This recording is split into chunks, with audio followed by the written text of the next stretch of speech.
नमस्कार, आपलं सर्वांचं स्वागत आहे. इमारत व इतर बांधकाम कल्याणकारी महामंडळाने बांधकाम कामगारांच्या मुलांसाठी शिष्यवृत्ती योजना 2025 आणलेली आहे.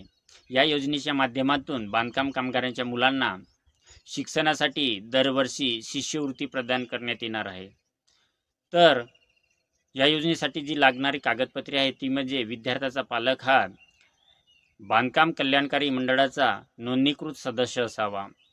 त्यानंतर पालक आणि विद्यार्थी दोन्हीचे आधार कार्ड, बँक पासबुक, जातीचा प्रमाणपत्र, महाराष्ट्राचा रहिवासी प्रमाणपत्र, शाळा किंवा कॉलेजमध्ये प्रवेश घेतल्याचा प्रमाणपत्र, bonafide certificate, passport size photo आणि संपर्कासाठी मोबाईल नंबर या पद्धतीने आपल्याला कागदपत्रे सादर करायची आहेत. तर या योजनेमध्ये सुलभता यावी यासाठी मंडळाने ऑफलाईन आणि ऑनलाईन अशी दोन्ही पद्धतीमध्ये अर्ज सादर करण्याची मुभा दिलेली आहे. ऑनलाईन अर्ज करीत असताना कल्याणकारी मंडळाच्या अधिकृत वेबसाईटवर जाऊन आपल्याला शिष्यवृत्ती योजना ऑनलाईन अप्लाय यावरती क्लिक करून मागवलेली सर्व कागदपत्रे स्कॅन व अपलोड करायची आहेत. त्यानंतर पोचपावती घ्यायची आहे.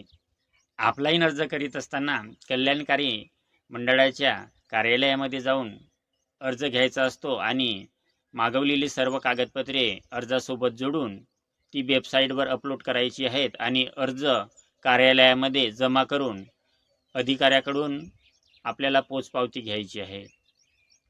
तर या योजनेच्या माध्यमातून कामगारांच्या मुलांना एक आर्थिक सहाय्य मिळणार आहे आणि त्यामुळेच कामगारांचा आता मुलांच्या शिक्षणावरील जो काही खर्चाचा बोजा आहे तो कमी होणार आहे. तर या योजनेमध्ये बांधकाम कामगाराच्या मुलाला प्राथमिक शिक्षण ते उच्च शिक्षणापर्यंत टप्प्याटप्प्याने वार्षिक शिष्यवृत्ती दिली जाणार आहे. तुम्ही जर नोंदणीकृत बांधकाम कामगार असाल आणि तुमचे मित्र नातेवाईक असतील तर त्यांना या योजनेबद्दल नक्की माहिती कळवा. व्हिडिओला लाईक करा, शेअर करा आणि नवनवीन माहितीसाठी चॅनलला सबस्क्राईब करा. नमस्कार.